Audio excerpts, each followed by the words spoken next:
कोई नहीं आएगा, बस यही लास्ट है क्या? 3 लोग आए हो, बताओ। और किसी पेपर नहीं देना लग रहा? चलिए ठीक आ रहा है ना? हाँ बस ठीक है, इतने आना चाहिए। तूंद आ जाए, तूंद बाहर न जाए यार, उसकी कोई दिक्कत नहीं, चाहे जब तक चले। स्टार्ट तो है।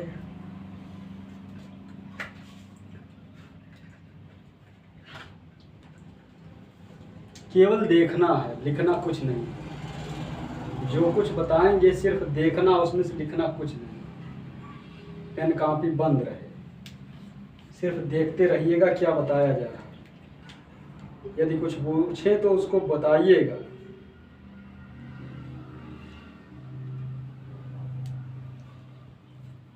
शुद्ध शब्दों में,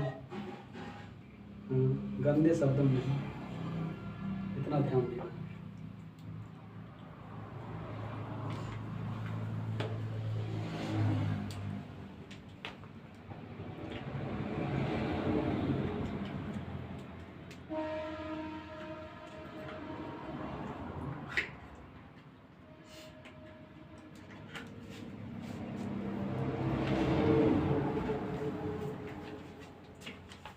आइए स्टार्ट करते हैं।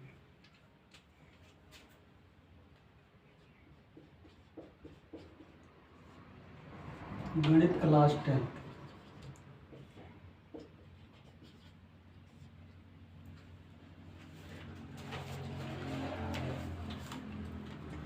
चैप्टर नंबर 1 से देखिए। अध्याय क्या है? बहुपद, परमेय संख्याएं। बहुपद, सॉरी, वास्तविक संख्या या परिमेय संख्या? वास्तविक संख्याएं। चलो देखो,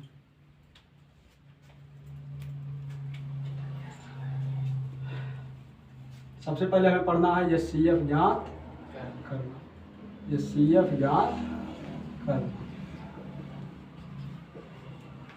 ठीक, पहली टॉपिक है हमारा। दूसरा, इसके बाद देखेंगे एचसीएफ के बाद एलसीएम ज्ञात करना। तीसरा, अपरिमेय दर्शाना, अपरिमेय दर्शाना। और चौथा,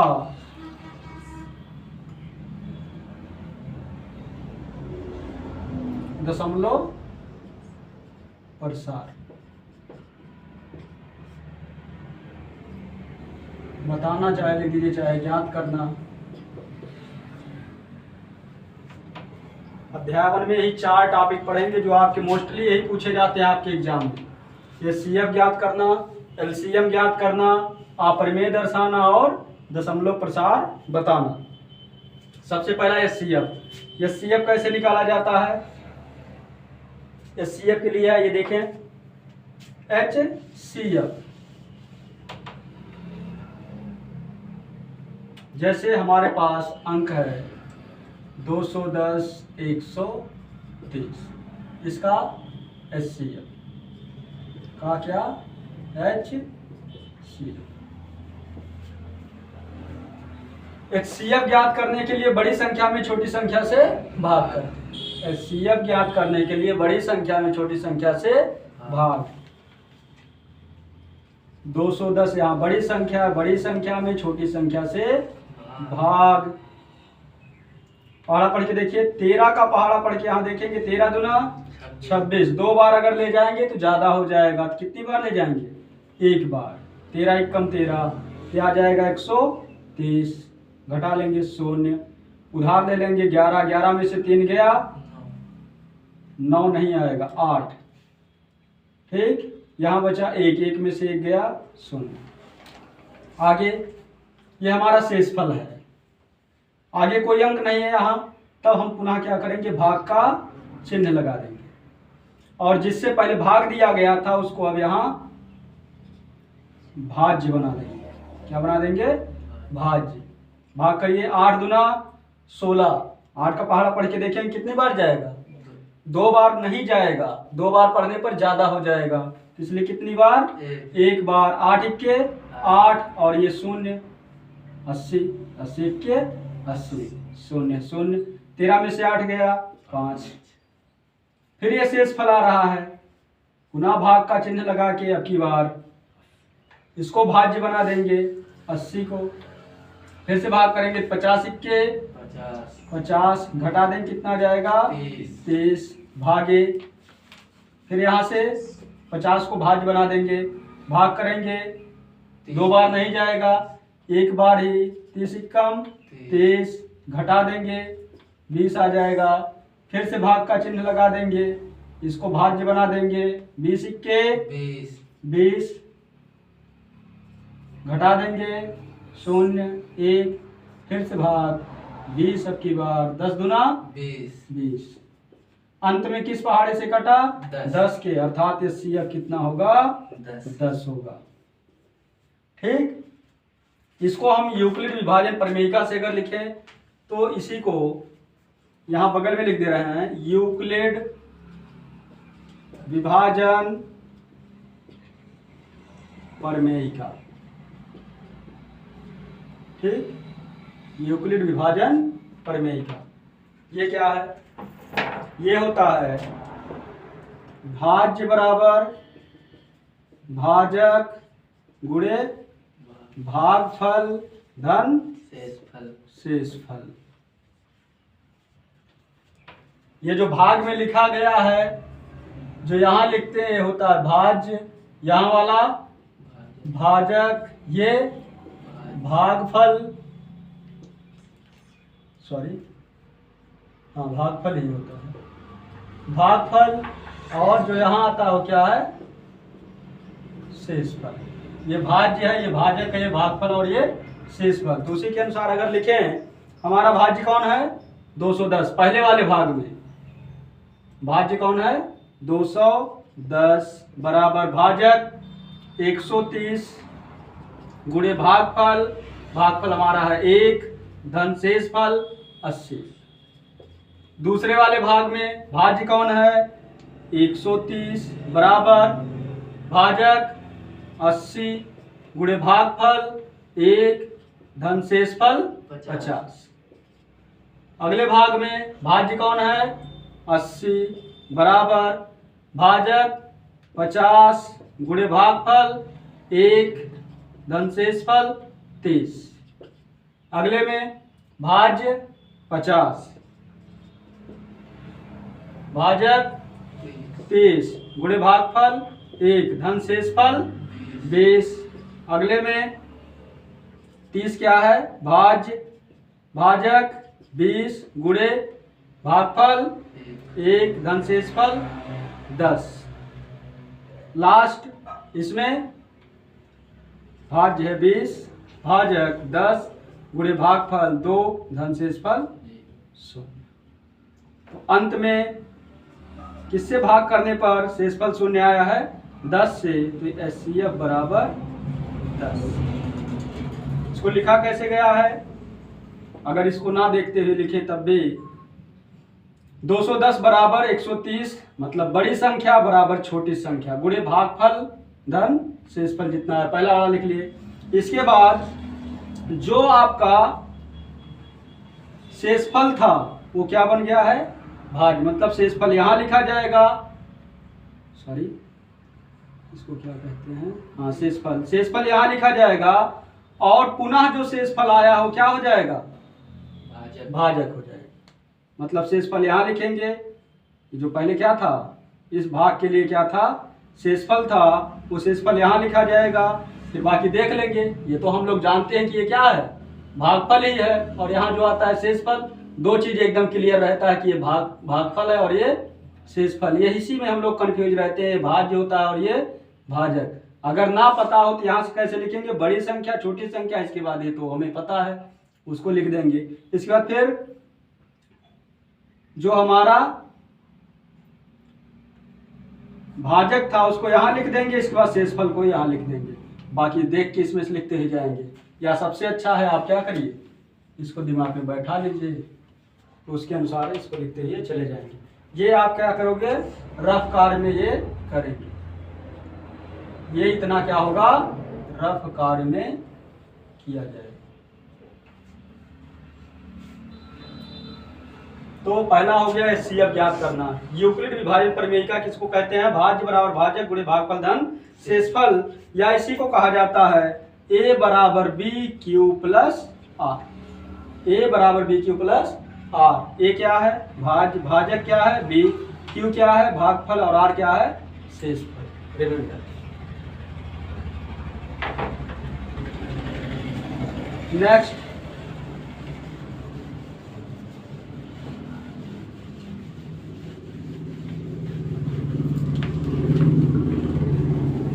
दूसरा एलसीएम। एलसीएम ज्ञात करना। एलसीएम कैसे, जैसे दिया है 10, 12, 15 का एलसीएम, ठीक, निकालिए या ज्ञात कीजिए। 10, 12, 15 दो तरीका है। सबसे पहला है गुणन खंड विधि। गुणन खंड विधि, फास्ट देख रहे हैं, बहुत फास्ट चल रहे हैं, हो सकता है आधा चैप्टर तो खत्म ही हो जाए आज। गुणन खंड विधि 10, 12, 15। 10 का गुणनखंड अलग से कर लीजिए, 12 का अलग से कर लेंगे और 15 का अलग से। 10 का गुणनखंड क्या हो सकता है, 2 गुणे 5। 12 का 2 दूना 4 तिहाई 12। 15 का 3 गुणे 5। नहीं आ रहा है तो आप क्या करोगे, 10 का ऐसे जैसे लासा निकाला जाता है वैसे गुणनखंड कर लेंगे। 2 से काटेंगे, 2 पंचे 10, 5 से कट गया 1। ऐसे 12 का भी 2 छक 12, 2 तिहाई 6, 3 से 1, ठीक, वही सब जो यहाँ आया है वही लिखा गया है। इससे छोटा गुणनखंड इसका नहीं हो सकता। एलसीएम बराबर, एलसीएम में जो 2 बार आया होगा उसको 1 बार लिखा जाएगा, लेकिन दोनों में मिला के जो सब में आया है उसको कितनी बार, 1 बार, और बाकी जो बचेगा उसको लिख देंगे। 2 देखिए दोनों में आया है, इसको 1 बार लिखेंगे। 3 दोनों में आया है, 1 बार लिखेंगे। 5 दोनों में आया है, 1 बार लिखेंगे। और क्या बच रहा है इसके अलावा, 2। यही क्या होगा, एलसीएम। इसी का गुणा हो जाएगा आपका एलसीएम। तो गुणा कर लीजिए, 2 तिया 6, 6 पंचे 30, नहीं आ रहा तो 2 तिया 6 गुणे, इन दोनों का अलग कर दो, 5 दूना 10, 10 छक 60।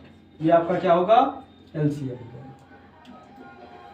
जो दोनों में आया हो या तीनों में आया हो उसको 1 बार लिखेंगे। जो दोनों में आया होगा उसको 1 बार, या तीनों में आ जाए 1 बार, जितने पद हो सब में देखा जाएगा। अगर 2 लोग दोनों में अगर आया है तब भी 1 बार, तीनों में आया है तब भी 1 बार। जैसे यहाँ देखिए ये दोनों में 2 था तो 1 बार लिखा गया, दोनों में 3 था 1 बार लिखा गया, दोनों में 5 था 1 बार लिखा गया। बाकी जो बचा क्या बचा, ये 2 हमारा बचा है, ये 2, इसी को जो है लिख दिया गया। जो बचा उसको भी लिख देंगे बाद में, तो हमारा क्या निकल जाएगा, एलसीएम। ये है गुणनखंड विधि। एक होता है भाग विधि। भाग विधि क्या है, 10, 12 और 15, इसको कहते हैं भाग विधि। जो लासा हम लोग निकालते हैं इस तरह से, 2 से जो कटेगा 2 से काट देंगे, जो नहीं कटेगा उसको छोड़ देंगे। 2 पंचे 10, 2 छक 12, 15 नहीं कटेगा वैसे लिख देना। अभी 2 से ये कटेगा, काटिए, 5 वैसे उतर जाएगा, 2 तिया 6, 15।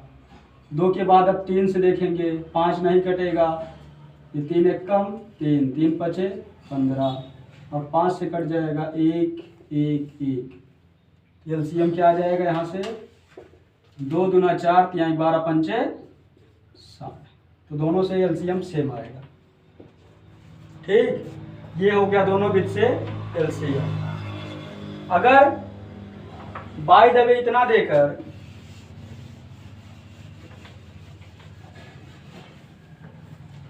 हमसे HCF और LCM दोनों पूछ लिया जाए, HCF व LCM दोनों पूछ लिया जाए, तब 10 का गुणनखंड करिए, तब हम गुणनखंड विधि से ही लगाएंगे। 10 का गुणनखंड 2 गुणे 5 और 12 का 2 दूना 4 तिहाई 12। ना आए तो फिर से बता दे रहे हैं, क्या करेंगे, एलसीएम की तरह से लगा लेंगे। 2 से कटेगा 6, फिर 2 से कटेगा 3, 3 से कटेगा 1। यहाँ जो आया यही क्या है, गुणनखंड है। HCF सबसे पहले निकाल लो। HCF कौन होता है, जो दोनों में हो या जो सब में हो, वही क्या है, HCF। यहाँ 2 लोग हैं, दोनों में कहा जा रहा है, तो जो सब में हो क्या है, HCF। तो सब में कौन है, 2, और कोई संख्या है दोनों में, नहीं है, तो यही हमारा क्या है, HCF। और LCM जो दोनों में है उसको एक बार, इसके अलावा जो बचे हैं सबको लिख दीजिए। 2 बचा है, 3 बचा है, 5, 2 गुणे 3 गुणे 5, ये हमारा LCM हो जाएगा। 2 दूना 4 गुणे 3 बचे 15 और 15 चौको 60। इसका LCM कितना आ जाएगा, 60।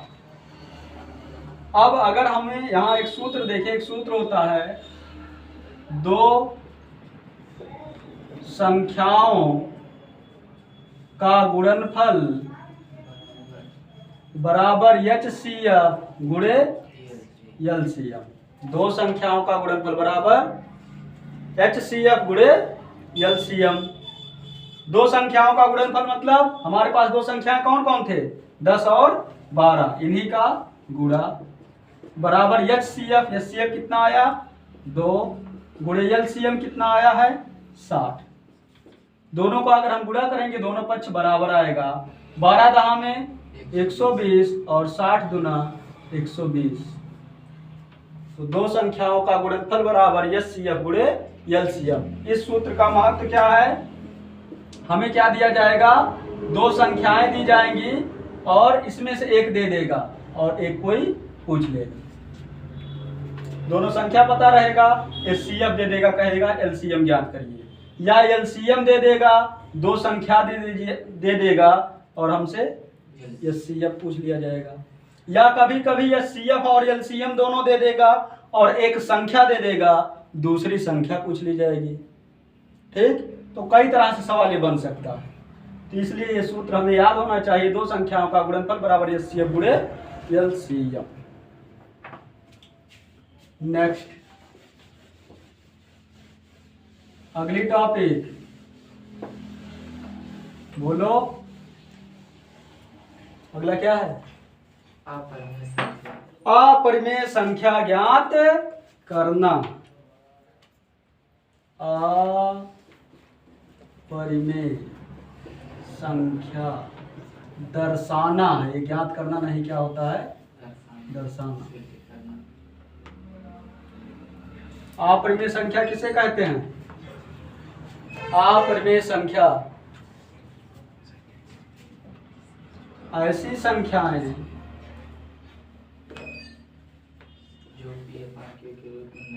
जिन्हें हम P/Q में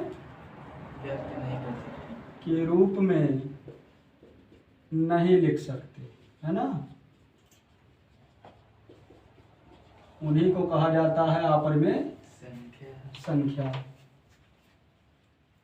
इसमें भी अगर हम जानना चाहें तो हमें जानना चाहिए सबसे पहले अभाज्य संख्या। अभाज्य संख्या क्या होती है, जो केवल कितने से कटे, एक व स्वयं से, है ना, जो केवल एक व स्वयं से कटती है वही अभाज्य संख्याएं होती हैं। और सबसे छोटी अभाज्य संख्या 2 होता है। कौन, 2। सबसे छोटी अभाज्य संख्या 2 होती है। एक को मत लिखिएगा क्योंकि एक विषम संख्या है। एक क्या है, विषम। सबसे छोटी विषम संख्या 1 है और सबसे छोटी अभाज्य संख्या 2 है। तो अगर रूट के अंदर कोई अभाज्य संख्या लिखी हो वही क्या है, अपरिमेय संख्या। ये सब क्या है, अपरिमेय संख्या। या जिसका वर्गमूल ना निकले वही क्या है, अपरिमेय संख्या।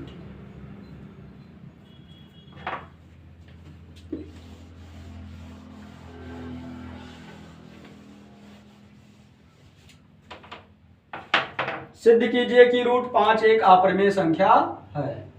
रूट 5 क्या है, एक अपरिमेय संख्या, ये हमें दर्शाना है। जिसको अपरिमेय दर्शाना होता है उसको परिमेय मान लेते हैं। माना रूट 5 एक परिमेय संख्या है। ठीक, अगर ये परिमेय संख्या है तो इसके बराबर अपन क्या लिख सकते हैं, P अपान Q। क्या लिख सकते हैं, P अपान Q। जहां P व Q पूर्णांक हैं,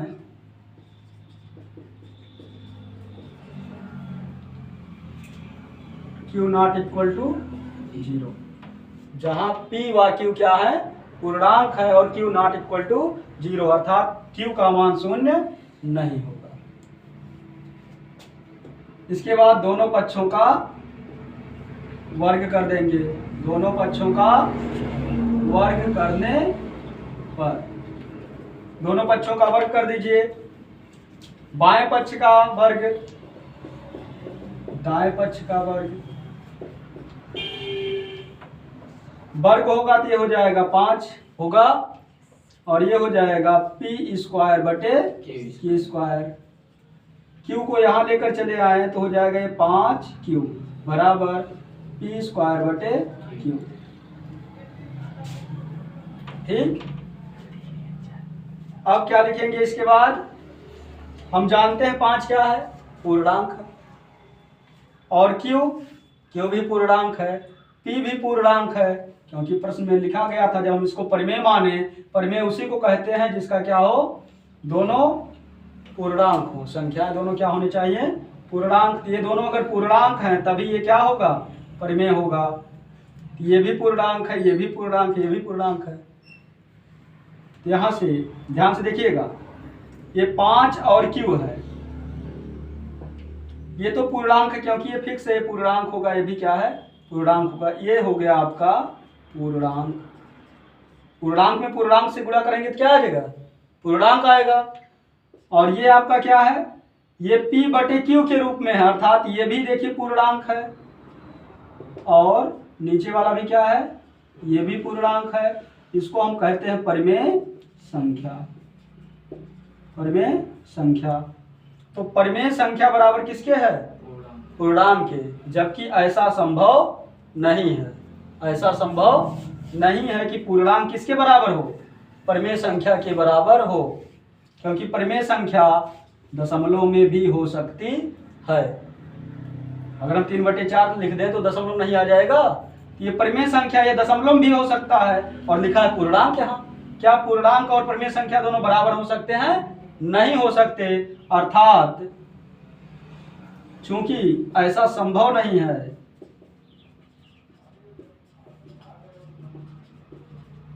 इसलिए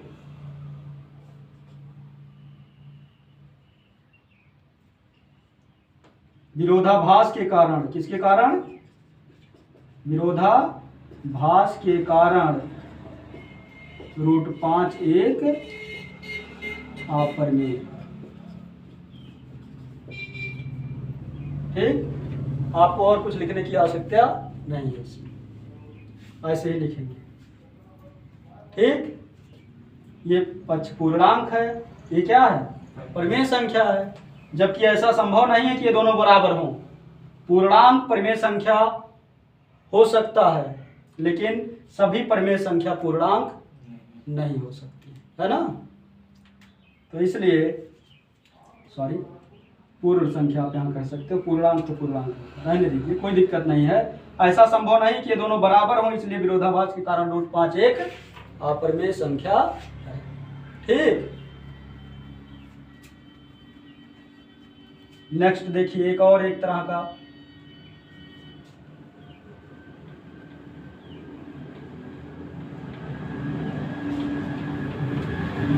अगला है 2+√3। इसको हमें दिखाना है क्या है, अपरिमेय है।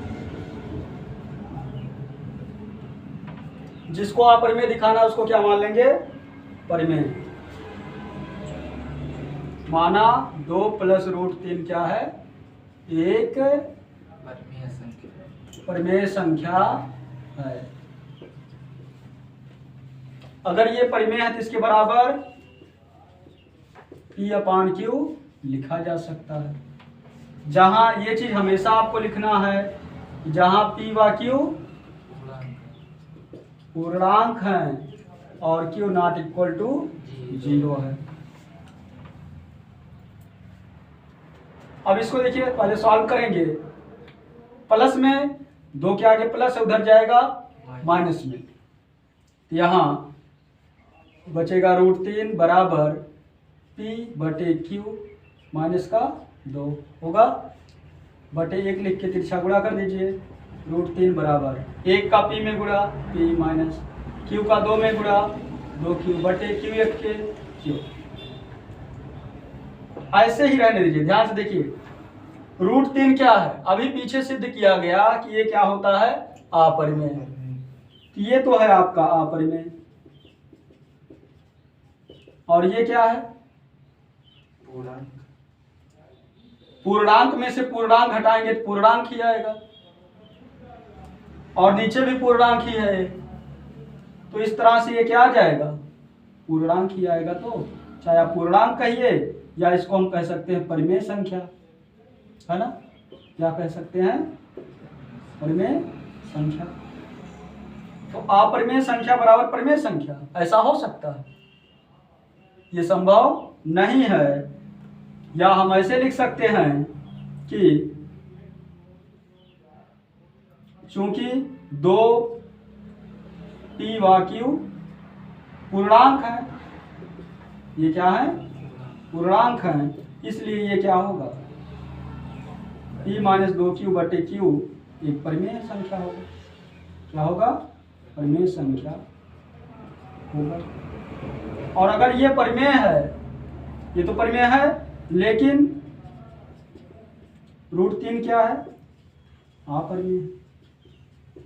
√3 क्या है, अपरिमेय है, इसलिए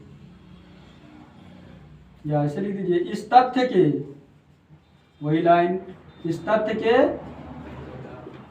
विरोधाभास के कारण, कौन, 2+√3, 2+√3 एक अपरिमेय संख्या। ठीक, कारण जानिए। नियम होता है, किसी अपरिमेय में परिमेय को जोड़ने पर अपरिमेय ही आता है। किसी परिमेय में से अपरिमेय अगर घटाएंगे तब भी क्या आएगा, अपरिमेय। चाहे गुणा करोगे तब भी अपरिमेय, भाग करोगे तब भी अपरिमेय ही आएगा। परिमेय में अगर हम अपरिमेय से चाहे गुणा करें, चाहे भाग करें, चाहे जोड़ें और चाहे घटाएं, तो जो प्राप्त होगा वो क्या होगा, अपरिमेय ही होगा। इसलिए √3 में अगर हम 2 को जोड़ेंगे तो ये क्या होगा, अपरिमेय होगा। लेकिन हमसे सिद्ध करने के लिए कहा था, इसलिए इतना हमें लिखना पड़ेगा। लास्ट टॉपिक इस चैप्टर का, दशमलव प्रसार ज्ञात करना। दशमलव प्रसार ज्ञात करना।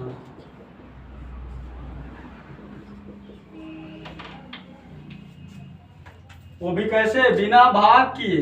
कैसे, बिना भाग किए। बिना भाग किए। चलो देखो, बिना भाग किए कैसे ज्ञात करेंगे। आपकी किताब का सवाल 13/31 25, 13/31 25। हमें ये देखना है कि इसका दशमलव प्रसार शांत होगा या अशांत, शांत होगा कि अशांत।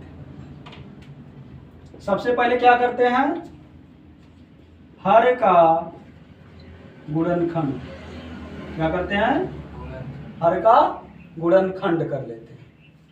31 25 है ना इसका हर, ये अंश है ये हर है, इसी का गुणनखंड। 31 25 का गुणनखंड करिए। 31 25, यदि अंत में 5 हो तो 5 से कट जाता है, ठीक। 2 से तो ये कटेगा नहीं, क्योंकि अंत में अगर विषम संख्या हो तो 2 से नहीं कटेगा।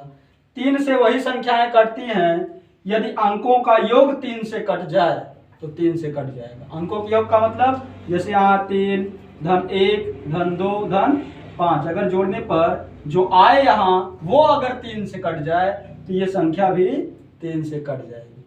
तो 3 1 4 4 2 6 6 5 11 11 3 के पहाड़े से नहीं कटेगा, इसका मतलब ये संख्या भी 3 के पहाड़े से नहीं कटेगी।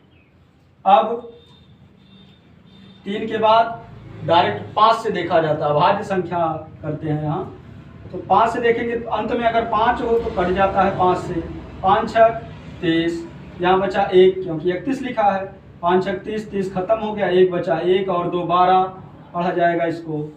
5 दूना 10, बचा कितना यहाँ 2 2 और 5 25 पंचम 25, फिर से 5 से 5 एकम 5 5 आया, अभी यहाँ 1 बचा है, 1 और 2 12, 5 दूना 10,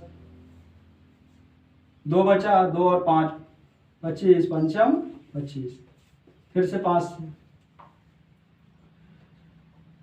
5 दूना 10, यहाँ कितना बचा 2 2 और 5 25 पंचम 25, फिर 5 से पंचम 25 और 5 से 5 एकम 5।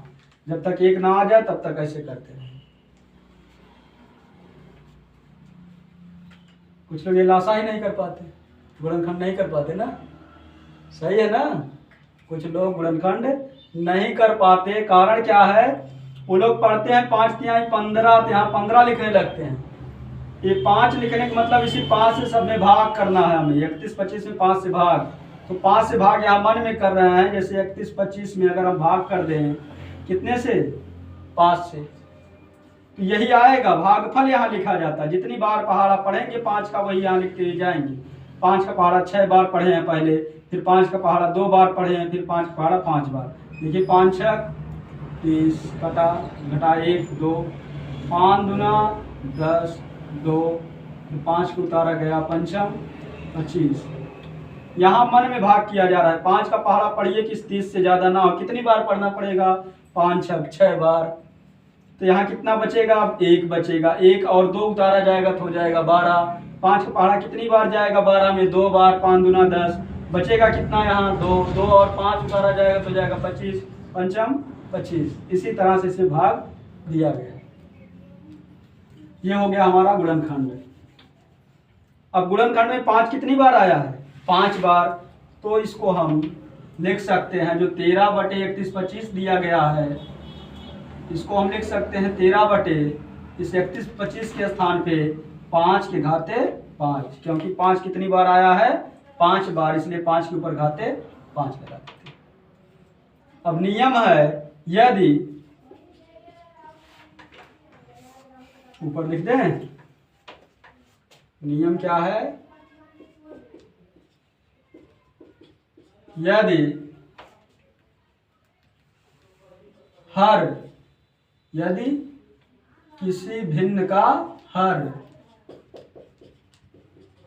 किसी भिन्न का हर 2 5 या 2 और 5 की घात के रूप में हो तो दशमलव प्रसार शांत होगा। क्या होगा शांत।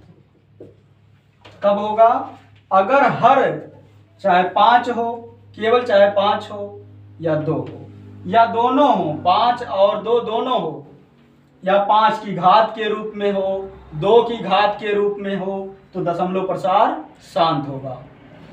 यदि किसी भिन्न का हर 2 की घात के रूप में हो या 2 और 5 दोनों की घात के रूप में हो, तो उसका दशमलव प्रसार शांत होता है। इसलिए ये 5 की घात के रूप में है तो इसका दशमलव प्रसार शांत होगा। देखेंगे चूंकि इसका हर 5 की घात के रूप में है, इसलिए इसका दशमलव प्रसार शांत होगा। इसका दशमलव प्रसार क्या होगा? शांत होगा। क्यों होगा? क्योंकि इसका हर 5 की घात के रूप में है। अगर 2 की घात के रूप में होता तब भी शांत होता, 2 और 5 दोनों होते तब भी शांत होता। लेकिन अगर 2 और 5 के अलावा कोई तीसरा अगर आ गया तो इसका दशमलव प्रसार शांत नहीं होगा। 2 और 5 के अलावा अगर कोई आ गया, जैसे 3 आ गया, 7 आ गया, 17 आ गया, 13 आ गया, 11 आ गया, तो इसका दशमलव प्रसार शांत नहीं होगा। शांत तभी होगा जब इसका हर 2 और 5 की घात के रूप में हो। जैसे एक और देखिए,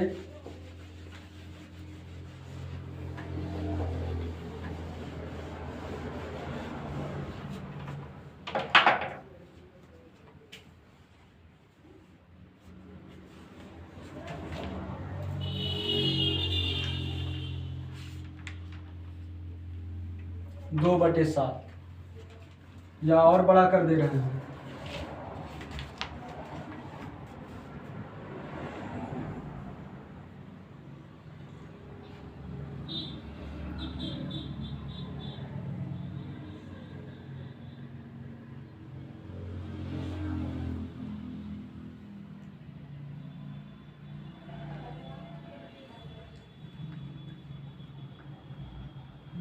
सात लिख दे रहे हैं हम, और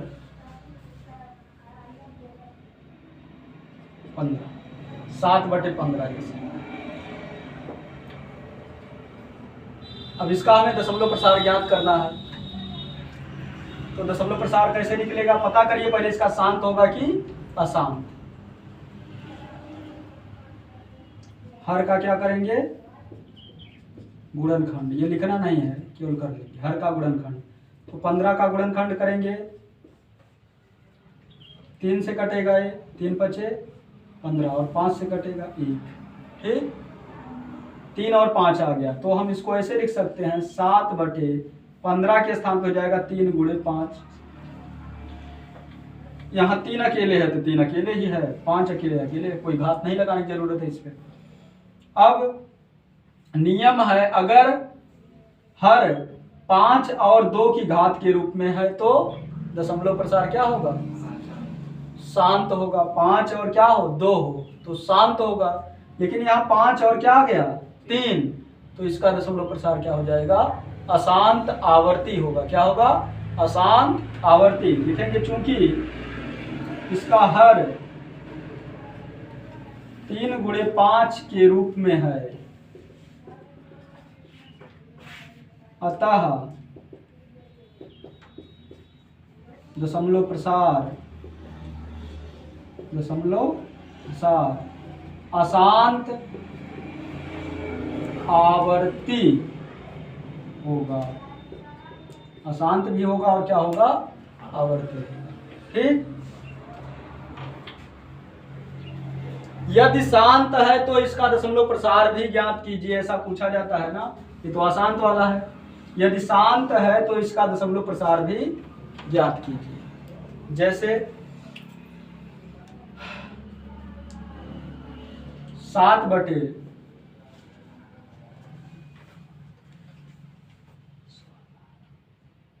50 लिख दे रहे हैं। यहाँ 17 लिख सकते, कुछ भी लिख सकते हैं। 17 बटे 50। सबसे पहले हम इसका गुणनखंड करके देखेंगे शांत है कि अशांत है। चेक करिए, 50 का गुणनखंड क्या जाएगा? बगल में कर ले रहे हैं। 50 का गुणनखंड 2 से कटेगा, 2 दूना 4, 1 यहाँ बचेगा, 1 और 0 10, 2 पंचे 10। अब ये 2 से नहीं कटेगा, 5 से पंचम, फिर 5 से 1, तो 17/50 को हम क्या लिख सकते हैं, 2 गुणे 5 के घाते, 5 कितनी बार है 2, तो 5 के घाते 2 लिखेंगे। चूंकि इसका हर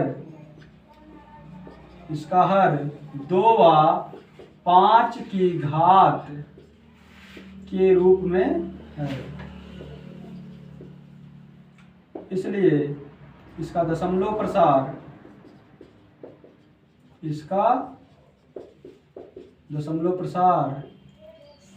शांत होगा। क्या होगा, शांत। अगर दशमलव प्रसार शांत है तो उसको ज्ञात करिए, इसका दशमलव प्रसार ज्ञात करिए कि क्या होगा। ज्ञात कैसे किया जाता है, इसके लिए 17/2 गुणे 5 की घाते 2, ये है प्रश्न हमारा। इसी का दशमलव प्रसार ज्ञात करना है। दशमलव प्रसार ज्ञात करने के लिए 2 और 5 दोनों होना चाहिए हर में, 2 और 5 दोनों होना चाहिए, और वो भी दोनों की घात बराबर भी होना चाहिए। हर में 2 भी होना चाहिए और 5 भी होना चाहिए। क्या करने के लिए, दशमलव प्रसार ज्ञात करने के लिए 2 और 5 दोनों होने चाहिए। अगर कोई नहीं है तो उसी से दोनों में गुणा कर देंगे, अंश और हर में। दोनों में से अगर कोई नहीं है, जैसे अगर 5 केवल होता है यहाँ, तो 2 से ऊपर और नीचे क्या कर देते, गुणा। अगर 2 होता, 5 नहीं होता, तब 5 से ऊपर नीचे गुणा कर देते। यहाँ दोनों है लेकिन दोनों का घात बराबर नहीं है, तो घात बराबर करने के लिए जिसका घात कम है उसी से ऊपर नीचे गुणा कर देंगे, जितना कम है। तो यहाँ 1 2 है हमारे पास, कितने 2 होने चाहिए थे, 2 2, 1 2 कम है, उसी 2 से हम ऊपर नीचे गुणा कर देंगे। 1 2 से ऊपर नीचे गुणा कर देंगे तो ये भी हो जाएगा 2 के घाते 2। यहाँ से अब इसको हम लिख सकते हैं 17 दूना 34 बटे, दोनों गुणा हो गया, और यहाँ 2 और 2 का घात लिख देंगे, 2 घाते 2 गुणे 5 घाते 2। यहाँ गुणा मत करिएगा नहीं तो गलत हो जाएगा। 34 बटे, अब दोनों का घात समान है तो आधारों का गुणा कर लेंगे। घात समान तो आधारों का गुणा, इसलिए 5 दूना 10 के घाते 2 हो जाएगा। ये 10 के ऊपर जितना घात लगा है उतने अंक पे दशमलव ऊपर लगा देंगे, दशमलव प्रसार आ जाएगा। 10 के ऊपर जितना घात लगा है उतने अंक पे ऊपर क्या करिए, दशमलव लगा दीजिए, दशमलव प्रसार आ जाएगा। तो 10 के घाते 2 है, इसलिए 2 अंक पे दशमलव, 1 2 अंक दशमलव लगा देंगे, आगे 0 लिख देंगे। यही दशमलव प्रसार है ना। अगर विश्वास हो तो आप चेक कर सकते हो, 17 में 50 से भाग करिए, अभी देखिए 0.34 ही आएगा।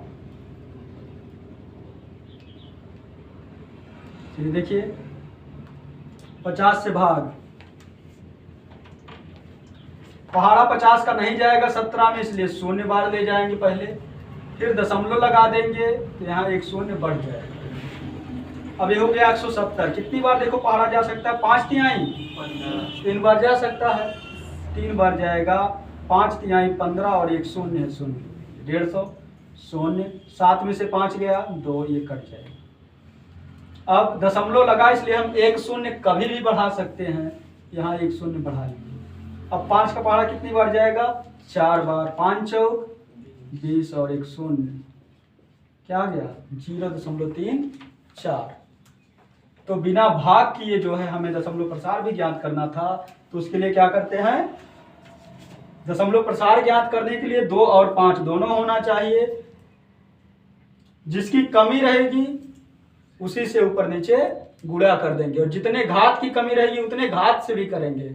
अगर यहाँ 5 के घाते 3 होता है, यहाँ 2 होता केवल, तो हम 2 के घाते 2 से ऊपर नीचे गुणा करते।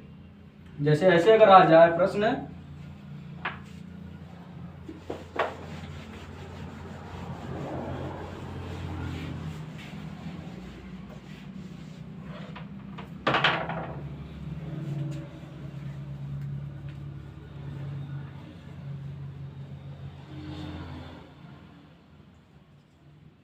तीन बटे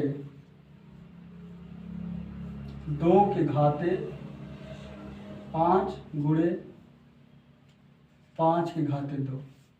अब इसका दशमलव प्रसार क्या होगा? वैसे ही हम बता सकते हैं इसका क्या होगा, शांत, क्योंकि 2 और 5 की घात के रूप में हर। आगे इसका दशमलव प्रसार अगर हम ज्ञात करें, किसकी कमी है इसमें? 5 की कमी है, क्योंकि 2 के ऊपर घात 5 लगा है, 5 के ऊपर घाते 2 लगा है। कितना 5 कम है? 3 है, तभी 5 ये होगा। 2 घात है, 5 घात करने के लिए कितने घात की कमी है? 3 घात की, अर्थात हम 5 के घाते 3 से इसमें भी गुणा और इसमें भी गुणा, ऊपर नीचे दोनों में गुणा कर देंगे। 2 के घाते 5 गुणे 5 के घाते 2 था, ये गुणा कर देंगे 5 के घाते 3 से, तब ये 3 2 5 हो जाएगा, और ऊपर भी उसी से गुणा, ताकि मान वही रहे। देखो इससे कट जाएगा, मान वही रहेगा जो पहले था। 3 गुणे 5 का क्यूब 125, ये नहीं फिर से काट दो, अगर काट दोगे तो फिर से वही आ जाएगा। आगे ये हो गया 2 के घाते 5 गुणे, ये देखो घात जुड़ जाएगा, 3 2 5, 5 के घाते 5 भी हो गया।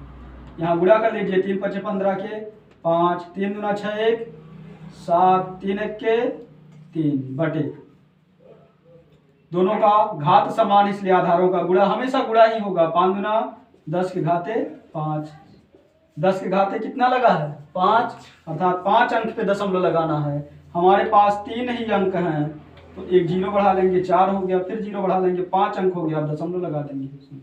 ये हो गया दशमलव प्रसार। ठीक, तो दशमलव प्रसार भी आ गया। दशमलव प्रसार ज्ञात करना और दशमलव प्रसार बताना आसान है कि आसान, यही आपके पेपर में, आपके एग्जाम में पूछे जाएंगे। अध्याय 1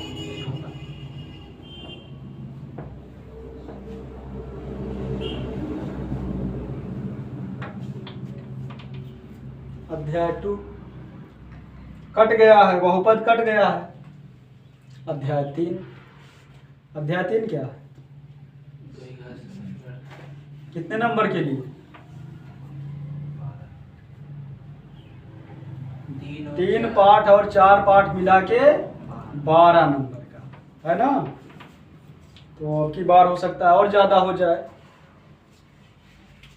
अध्याय 3 नाम है रैखिक, वो भी कितना? 2 चर वाले ना, 2 चर वाले रैखिक समीकरण। यहाँ हम ज़्यादा समय नहीं लेंगे, फास्ट इसमें खुद है, ज़्यादा से ज़्यादा बताना है, इसलिए इसके बारे में चर्चा नहीं करेंगे, क्या होता है, कैसे होता है। इसमें क्या क्या पढ़ना है, जो पढ़ना है उसको देखते हुए चल रहे हैं। सबसे पहले हमें इसमें क्या याद होना चाहिए, कुछ कंडीशंस हैं।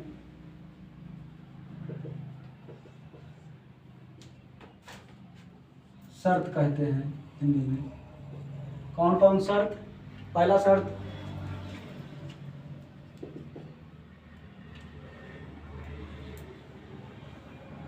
यदि या जब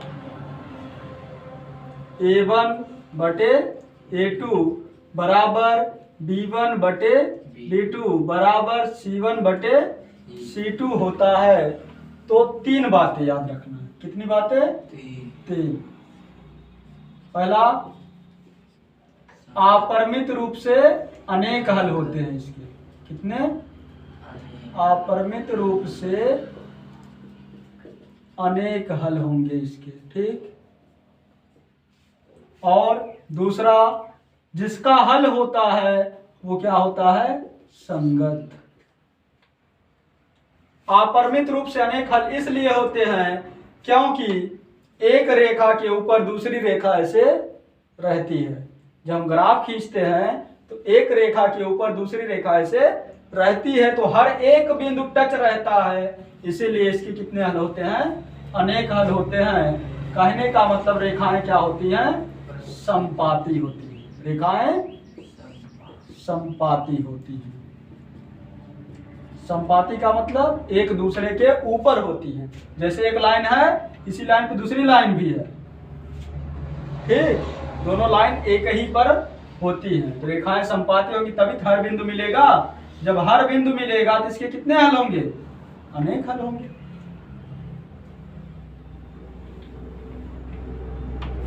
अगला दूसरा कंडीशन, जब A1 बटे A2 बराबर B1 बटे B2 but not equal to C1 upon C2। कहने का मतलब दो बराबर हो और तीसरा वाला बराबर ना हो तो भी तीन बातें। पहला, इसका अद्वितीय हल होगा, सॉरी, इसका कोई हल नहीं होगा। क्या होगा, कोई हल नहीं होगा, इसका कोई हल नहीं होगा। देखिए क्यों ऐसा हो रहा है, क्योंकि A1 उसको कहते हैं जो यक्ष होता है, यक्ष के सामने वाला A1 और Y के सामने वाला B1 होता है। यक्ष के सामने वाला A, Y के सामने वाला B। अगर ये दोनों बराबर हो जाएंगे तो दोनों दोनों कट जाएंगे, और जब यक्ष Y जब कट गया तो मान किसका निकलेगा, यक्ष और Y अगर खत्म हो गया तो मान किसका निकलेगा, किसी का नहीं, अर्थात इसका कोई हल नहीं होगा। और जब जिसका कोई हल नहीं होगा तो क्या होगा, असंगत होगा। अगर हल होगा तो संगत, हल नहीं होगा तो असंगत।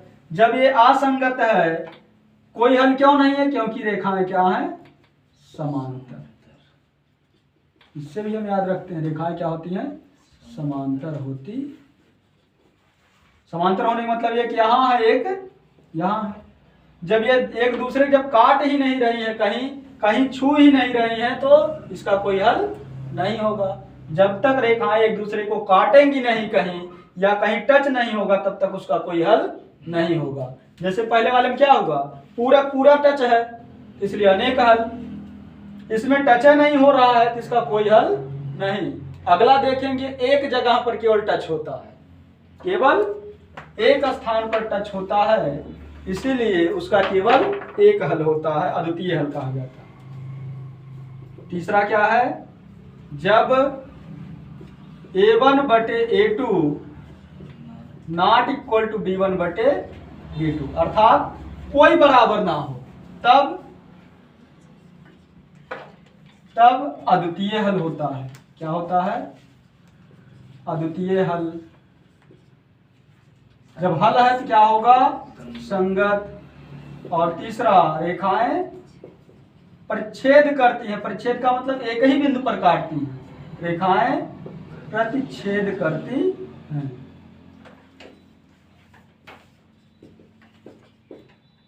परिच्छेद का मतलब ऐसे ऐसे कहीं काट देती है, ये जो कटा यही क्या है, एक हल मिल गया वही। अद्वितीय का मतलब क्या होता है, आ माने नहीं, द्वितीय माने दूसरा, दूसरा नहीं मतलब क्या, एक ही तो है, दूसरा नहीं अर्थात एक, केवल एक ही हल होता है। तो इस तरह से ये तीनों कंडीशन याद रखेंगे। इस पर सवाल कैसे बनते हैं, सवाल बनेगा, दो समीकरण दिया रहेगा, किसी में k लिख देगा या p लिख देगा और कहेगा उसी का मान ज्ञात कीजिए यदि अपरिमित रूप से अनेक हल हो, तो k का मान ज्ञात कीजिए। तो हम यही लगाएंगे, इसी पर मान रख के हल कर देंगे। या कह देगा कोई हल नहीं होगा, तब k का मान क्या होगा या p का मान क्या होगा, इससे लगा देंगे। कहेगा द्वितीय हल होगा तो ऐसे ही लगाएंगे, नॉट इक्वल टू ही लिखते रहेंगे। जैसे सवाल, इसी पर आधारित सवाल,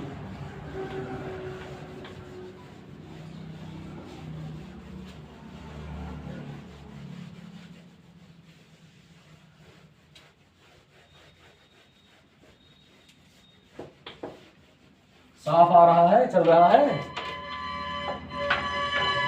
चल ध्यान दीजिए। सवाल जैसे है, लिखा रहेगा p के किन मानों के लिए, या किस मान के लिए, किस मान के लिए निम्न रैखिक समीकरण का अद्वितीय हल होगा। जैसे ही हम देखेंगे अद्वितीय हल तो वही कंडीशन हमें लगाना है। समीकरण प्रश्न में दिया रहेगा, जैसे मान लीजिए दे दिया गया 2x प्लस 3y माइनस 2 बराबर 0, पहला दे दिया गया। और दूसरा हमें दिया है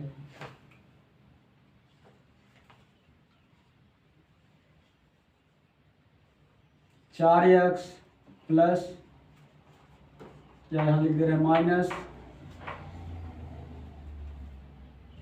2 के वाई प्लस 5 बराबर 0। कहेगा के किस मान के लिए, इसका क्या होगा अद्वितीय हल, ऐसे दिया है प्रश्न में। तो हम ये जैसे ही देखेंगे अद्वितीय हल लिखेंगे अद्वितीय हल के लिए क्या होता है a1 बटे a2 not equal to b1 बटे b2। a1 कौन होगा, अगर हम इसको मान ले पहला समीकरण ये दूसरा समीकरण, तो पहले वाले में सब ये होगा a1 ये a2 सॉरी a1 ये b1 और ये c1, ये a2 ये b2 और ये c2। a1 हमारा कौन है 2 बटे a2 कौन है 4 नॉट इक्वल टू b1 कौन है 3 बटे b2 कौन है माइनस, अगर माइनस में लिखेंगे माइनस 2 की, इसमें x को छोड़ के लिखेंगे y को छोड़ के लिख देंगे, जो कुछ रहेगा वही क्या है a है और b है। हल कर लीजिए इसी को, 2 के का के इसमें 2 में गुणा होगा तिरछा, तो 2 दूना माइनस 4 के नॉट इक्वल टू 4 तिहाई 12 माइनस 4 है चला जाएगा बटे में के नॉट इक्वल टू 12 बटे माइनस 4, हल कर देंगे के नॉट इक्वल टू भाग कर देंगे माइनस का 3, यही आंसर हो जाएगा के नॉट इक्वल टू माइनस 10। तो जो कंडीशन कहेगा उसी पर हम लगा देंगे, वही वाला लगा के उसी को मान रख के हल करना। नॉट इक्वल जिसमें लगा उसमें नॉट इक्वल ही लगाते रहेंगे, जिसमें बराबर लगा रहेगा बराबर लगाते रहेंगे।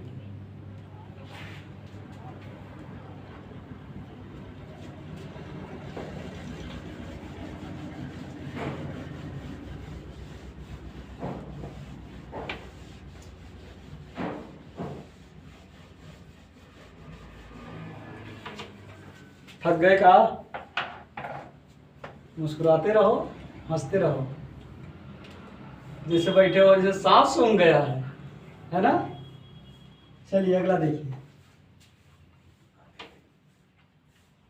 अब उस टाइप का सवाल नहीं बताएंगे, है ना, मतलब वहां कंडीशन चाहे जो बोल सकता है ना, अद्वितीय हल, अनेक हल, या एक और क्या है समांतर होने, या कोई हल नहीं, है ना। इस तरह से बोल देगा तो हम क्या करेंगे, इसी तरह से जो है उसका पहले जो शर्त है वो शर्त लगाएंगे, उसी पर मान रख के हल कर डालेंगे। तो जो के होगा या पी होगा, जो कुछ भी होगा वो निकल जाएगा। चलिए आगे। अब आ गया विलोपन विधि।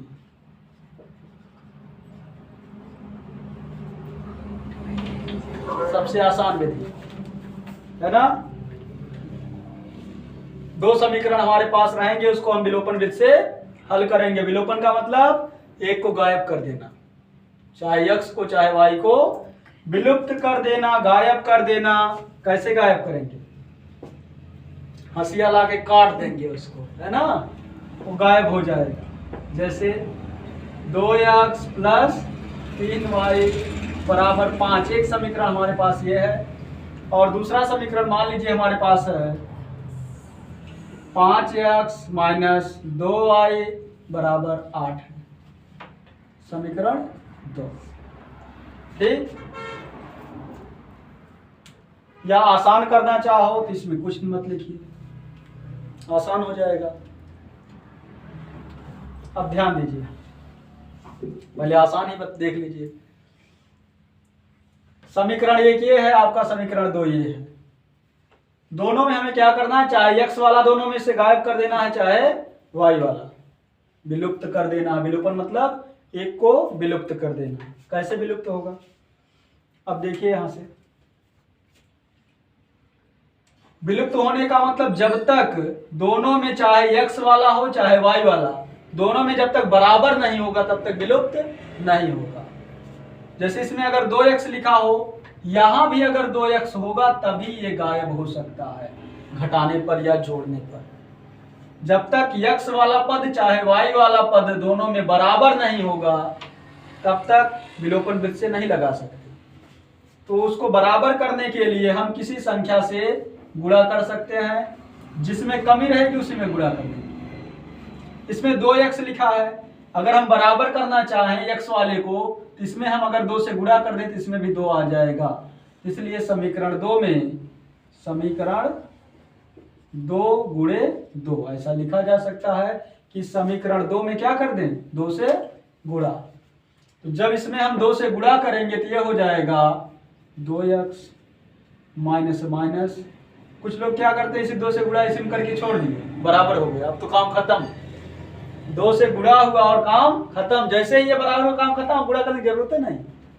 गुणा हमें पूरे समीकरण में करना है। 2x माइनस 2 का गुणा इसमें होगा, 2 दूना 4y बराबर 2 का गुणा इसमें, 2 अठे 16। अब इसका चेहरा बदल गया इसलिए इसका नाम भी बदल देंगे, समीकरण 3।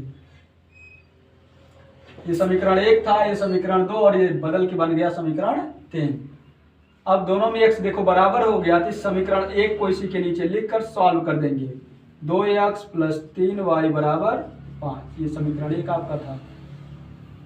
क्या करें कि ये गायब हो जाए, तो जोड़ेंगे अगर तो ये दोनों जुड़ के 4 हो जाएगा, और अगर हम घटा दें तो ये खत्म हो जाएगा। इसलिए लिख देंगे यहाँ घटाने पर। जब घटाएंगे तो यहाँ प्लस, यहाँ माइनस, यहाँ प्लस, यहाँ माइनस, यहाँ प्लस, यहाँ माइनस, सबका चिन्ह बदल जाएगा नीचे वाले समीकरण का। 2 में से 2 गया 0, अर्थात ये कैंसिल हो जाएगा, अर्थात गायब हो जाएगा। आगे यहाँ माइनस दोनों के आगे माइनस, इसलिए जोड़ देंगे, माइनस लगा के माइनस लगाएंगे और जोड़ देंगे। 4 3 7y। अगर यही प्लस होता, यहाँ माइनस होता तब घटता। अगर यहाँ दोनों के सामने प्लस होता तब भी जुड़ता, दोनों के आगे माइनस है तब भी जुड़ेगा, बराबर। यहाँ प्लस यहाँ माइनस इसलिए घटेगा। 16 में से 5 गया 11। अब हमें y का मान निकालना है। y के साथ ये 7 गुणा में है, y के साथ ये जो 7 है वो किस में है, गुणा में है, इसलिए उधर जाएगा तो भाग में। जिसका मान निकालना उसको देखिए, उसके साथ ये जो अगला पद है जिसको हमें हटाना है वो किस चिन्ह से जुड़ा है, ये गुणा में उधर जाएगा भाग में। तो y बराबर 11 भागे -7। तो y का मान आ गया 11 बटे -7। अब यही y का मान चाहे हम समीकरण 1 में रख दें, चाहे समीकरण 2 में रख दें, चाहे समीकरण 3 में रख दें, तो x का मान आ जाएगा। तो y का मान समीकरण 2 में रखने पर, ये नीचे दिखाई देता है, रखने पर समीकरण 2 को लिखिए, x माइनस 2y बराबर 8। x है x माइनस 2 गुणे y का मान 11 बटे -7। y का मान ही तो रखना था, बाकी सब वैसे ही है। x है x माइनस माइनस 2 है 2, जहां y है वहीं y के स्थान पे 11 बटे -7 बराबर 8। आगे हल करेंगे। x यहां देखो माइनस, यहां माइनस माइनस का गुणा करना है तो माइनस माइनस प्लस हो जाएगा। ऊपर का गुणा ऊपर होता है, नीचे का नीचे, इसके नीचे कुछ नहीं है, बटे 1 लिख सकते हैं। ऊपर का गुणा ऊपर कर लेंगे, 11 दूना 22 और नीचे का नीचे 7 इक्के 7, और माइनस का गुणा पहले हो चुका है, बराबर 8। प्लस में ये 22 बटे 7, हमें इसी का मान तो निकालना है, इसको छोड़ के इसको उधर भेज दें। तो x बराबर 8, ये प्लस में था, इधर आएगा माइनस में 22 बटे 7। तो यहाँ से x बराबर, यहाँ अगर हम बटे 1 लिख लें, तिरछा गुणा कर लें, 8 का 7 में पहले गुणा, 8 सत्ते 56 माइनस 22 एक्के 22 बटे इन दोनों का गुणा 7 एक्के 7, x बराबर घटा लेंगे, 6 में से 2 गया 4 माइनस 5 में से 2 गया 3, 5 में से 2 गया 3 बटे 7। ये आपका x का मान आ गया कितना, 34 बटे 7 और y का मान 11 बटे माइनस 7। ये कौन सी विधि थी, विलोपन विधि। तो विलोपन विधि में क्या करते हैं, अगर कोई एक पद समान हो तब तो डायरेक्ट आप जोड़ घटा सकते हो, जोड़ने घटाने पर वो कट जाएगा। अगर समान ना हो तो उसको समान करने के लिए किसी अंक से, किसी संख्या से गुणा कर देंगे। कभी कभी आवश्यकता पड़ती है दोनों में गुणा करना पड़ जाता है, तो हम दोनों में भी गुणा कर सकते हैं। जैसे मान लो अभी अगर हम y वाला अगर बराबर करना चाहें, यहाँ 2 है और यहाँ क्या है 3 है, इसमें हम चाहे जिससे गुणा कर दें, लेकिन ये बराबर इसके नहीं होगा, तो इसलिए हमें यहाँ भी गुणा करना पड़ेगा और यहाँ भी। इसके अंक से इसमें गुणा कर दो और इसके अंक से इसमें गुणा कर दो, बराबर हो जाएगा। अगर हम 3 से गुणा यहाँ कर देते यहाँ 6 आ जाएगा, और 2 से गुणा यहाँ कर देते यहाँ भी 6 आ जाएगा, तो 6 ये भी हो जाएगा, 6 ये भी। जब भी ऐसी स्थिति आए कि गुणा करने एक में गुणा करने बराबर ना हो, तो दोनों में क्या करेंगे, इसके वाले अंक से इसमें गुणा कर देंगे इस समीकरण में, और इसके वाले अंक से इस वाले समीकरण में गुणा कर देंगे, तो दोनों बराबर हो जाएगा। और यहाँ जब जोड़ते घटाने समय क्या करेंगे, अगर यहाँ ये दोनों के सामने अगर प्लस माइनस पहले से लगा हुआ है तब तो ये घट जाएगा, तो आप जोड़ने पर लिखोगे यहाँ।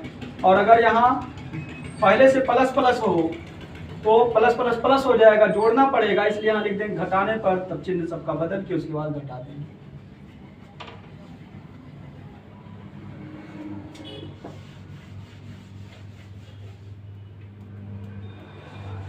नेक्स्ट,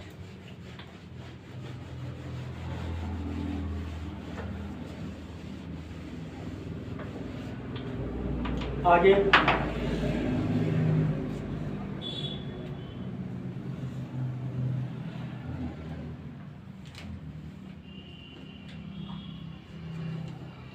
और बड़ा लिख दे रहे हैं, 12 मान लो, पहला समीकरण और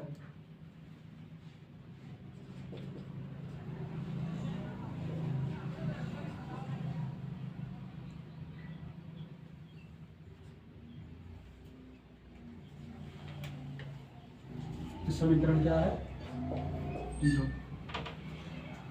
दो समीकरण हमारे पास है, इसको हम प्रतिस्थापन से लगाएंगे। प्रतिस्थापन विधि में क्या है, एक से एक का x का मान चाहे निकाल लेंगे, चाहे y का मान निकाल लेंगे, चाहे x का मान y के पदों में निकालेंगे या y का मान x के पदों में। जैसे x है, अगर हम इसको उधर भेज दें तो ये जो x का मान आएगा किसके पद में आ जाएगा, y के पद में। और अगर हम y का निकाले तब x को भेज देंगे उधर, तो y का मान किस में आ जाएगा, x के पदों में आ जाएगा। या तो हम x का मान y के पदों में निकालेंगे या तो y का मान x के पदों में निकालेंगे।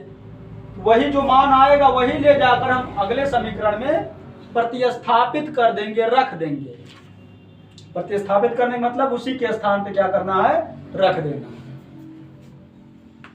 तो हम x का मान y के पदों में, x का मान मतलब जैसे हमें x का मान निकालना है तो y को उधर भेज दें, इसी को छोड़ के बाकी पूरा पूरा उधर भेज दीजिए। और y का अगर निकालना चाहते हैं तो y को छोड़ के बाकी पूरे को पक्षांतर कर देंगे उधर।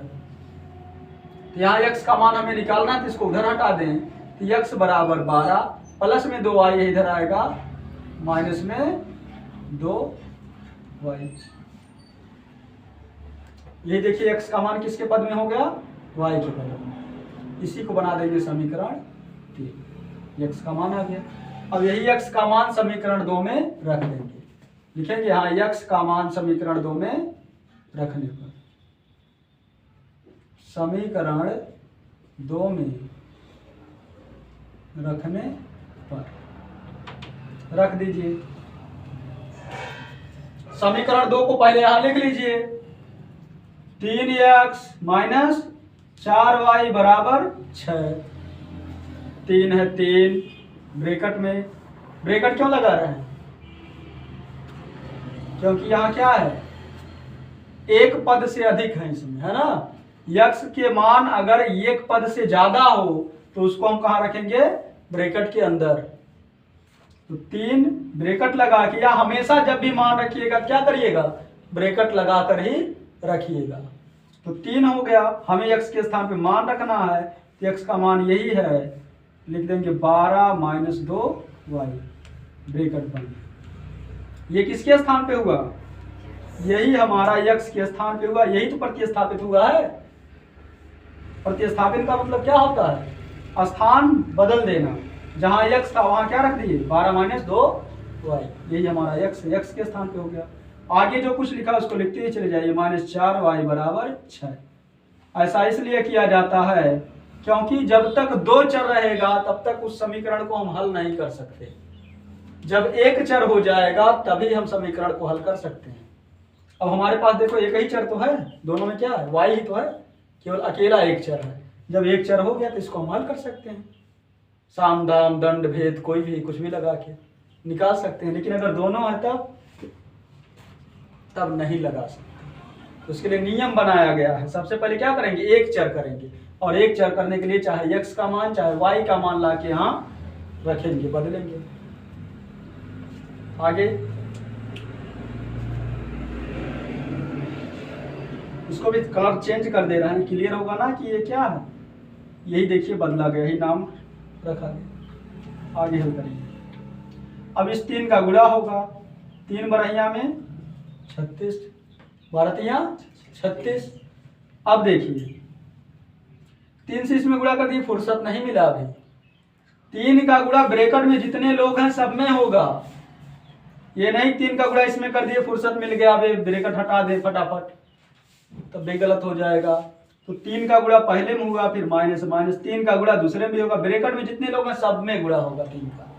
तो 3 दूना 6y, अब जाके ब्रैकेट हटा, आगे जो है उसको लिखिए माइनस 4y बराबर 6। अब ये दोनों देखो 2 जगह हैं y वाले, तो इन दोनों y वालों को एक जगह लिख दीजिए।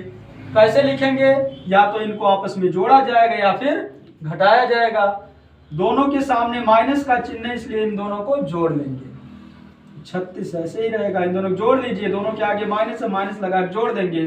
6 4 10y जोड़ा गया, 6 4 10y आया। चिन्ह किसका लगाते हैं, जो दोनों में से बड़ा होता है। तो यहाँ दोनों के सामने माइनस, इसलिए माइनस ही लगा देंगे, बराबर 6। अब क्या करें, हमें y यही निकालना, हमारा टारगेट है y को निकालना है। इस y को छोड़ के बाकी सबको दूसरी तरफ पक्षांतर करेंगे, एक एक लोगों को, इकट्ठे नहीं। तो पहले यहाँ से जो प्लस या माइनस में उसको हटाइए। तो 36 यहाँ प्लस में उधर जाएगा माइनस में, 36 के सामने क्या है, प्लस है, उधर जाएगा माइनस में। तो बाकी 36 को केवल हटाना, बाकी पूरा रहेगा।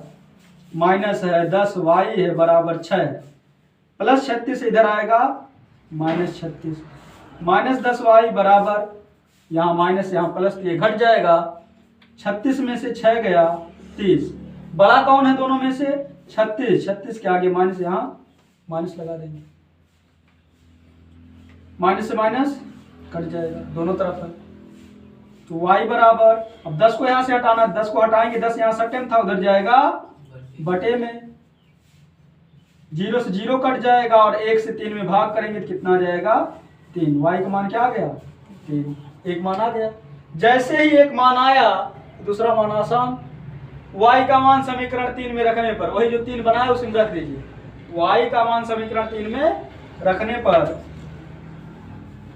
y का मान समीकरण 3 में रखने पर, समीकरण 3 को देखिए, x बराबर 12 माइनस 2y, x बराबर 12 माइनस 2y के स्थान पर मान रखना था, बाकी सब लिखते ही आप मूत के चले जाइए। जैसे ही y देखिए तुरंत मान रख दीजिए, बाकी सब वैसे लिखते ही जाइए। x बराबर बराबर 12 12 माइनस माइनस 2 है 2, इन दोनों के बीच में गुणा का चिन्ह छिपा, गुणा लगाएंगे, y के स्थान पे मान 3, x बराबर 12 माइनस 2 तिया 6, घटा लीजिए, 12 में से 6 गया 6, x का मान 6। इसी विधि को क्या कहते हैं? प्रतिस्थापन विधि। x का मान क्या आ गया 6 और y का मान 3। डाउट? कहीं डाउट है?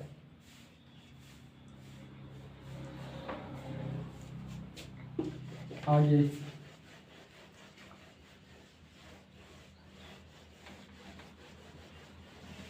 इसी को किससे लगाने अब जा रहे हैं? सेम सवाल। मान क्या क्या आया था? 3 और 6, y का 3 और x का 6, यहां लिख ले रहे हैं। y का मान क्या है 3 और x का मान 6, ये आया था इस सवाल के लिए। अब देखिए दूसरे विधि से लगाने जा रहे हैं। इस विधि का नाम है वज्र गुणन विधि। वज्र गुणन विधि। इसके लिए एक सूत्र क्या है बोलिए, किसी को याद है? x बटे BC माइनस BC बराबर y बटे CA माइनस CA बराबर 1 बटे AB माइनस AB।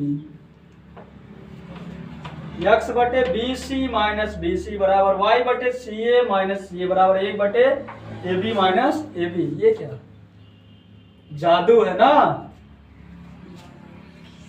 इसके बाद क्या लिखेंगे? 12 21 12 21 12 21।